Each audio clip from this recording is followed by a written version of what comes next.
Musa. Abubakar Musa. Ta shekara ka nawa da haihuwa? Shekara ta 19 da haihuwa. Nawa? 19. 19. A ina kake da zama? Daga muryarka? Dan Dume.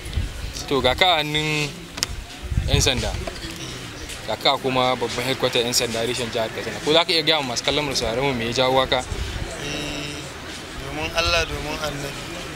Ina da shekara 19 da haihuwa ko ba haka ba. Haka ne. Na fara hita ina da shekara 17 da fita.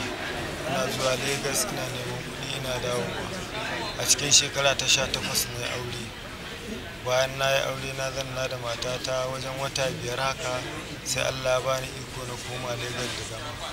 Bayan na koma Lagos da zama na je na yi wata 2 a Lagos din kenan. Da na tashi dawowa shine sai na riko waɗannan magunguna na taho da su. Waɗannan magunguna? Da wannan tabari. Da wannan. Ka taho da su daga Lagos. To, ka taho da su ne da zumma kai me?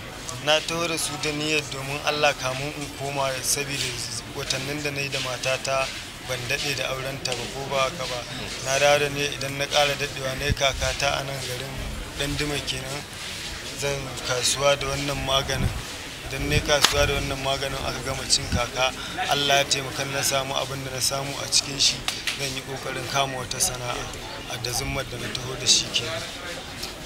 Ai tuni ka riga ka kama sana'a tun daga sha ka fara fatauci da sayar da. A'a wallahi ranka da shine na farko wallahi. Me da me kake sha kai? Ni kawai taban nake sha. Tabar kawai kake sha? To amma ka san shi fatauci da kuma ta'ammali da wayannan miyagun kwayoyi ka san cewa saba wa dokar kasa? Domin Allah ina roƙon alfarma. Ka sani? Na san da haka ina roƙon alfarma. To me yasa ka afka ma wannan abu gadan gadan Wallahi haka? tallahi sakamakon kuɗin da zan taho da su da irin motar da zan hau shine na gada in taho da ruwan kuɗin akan hanya a ce ga abin da ya kasance da su shine ne kokarin tahowa da wannan idan na zo dan in dan haɗa abin da ya kama in ga na riƙe mantenin ɗin kaina na riƙe matata akan al'amuran da ya kama akan hidindimu ba wai na yi bane akan wa'in dore da wannan sana'a har ga Allah.